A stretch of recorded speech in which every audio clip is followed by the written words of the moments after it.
ದಿವ್ಯ ಜ್ಯೋತಿಯನ್ನು ಕಾಣ್ತಾ ಇದೆ. ಆ ದಿವ್ಯ ಜ್ಯೋತಿಯಿಂದಾಗಿ ಆಕೆಯನ್ನು ಪ್ರಶ್ನಿಸುತ್ತಾ ಇದ್ದಾಳೆ ಎಂಬುದು ಗೊತ್ತಾಗುತ್ತಾ ಇದೆ. ಆಕೆಯನ್ನೇ ಮಾತನಾಡಿಸಬೇಕಾಗಿದೆ. ಅಮ್ಮ ಅಮ್ಮ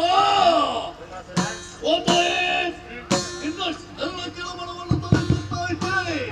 ಆದರೆ ಈ ಗತಿ ಪದ್ಧತಿ ಯಾಕೆ ಗೊತ್ತಮ್ಮ? ಪೂರ್ವ ಜನ್ಮದಲ್ಲಿ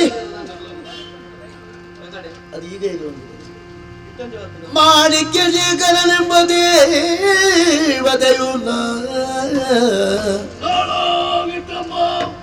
ಆ ಮಹಾರಮಾದೇವಿಯಲ್ಲಿ ಸೇವೆಯಲ್ಲಿರುತ್ತಿರಲು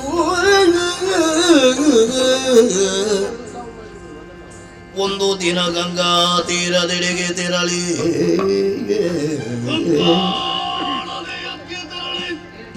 ಕಾವಲಿಗೆ ನಿಲ್ಲಿಸುವುದೆಲ್ಲರೂ ತಪ ಬೆಸಗುತ್ತೀರಿ.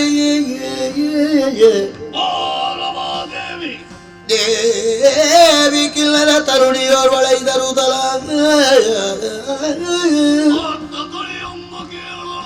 ಪಾವನ ನದಿಯಳು ನೀಯುತ್ತಿರುವ ವೇಳೆಯಲ್ಲಿ ಸಿಲುಕಿ ಸುಳಿಗೆ ಮೊರೆ ಇಡುವ ಧ್ವನಿಯ ಕೇಳಿ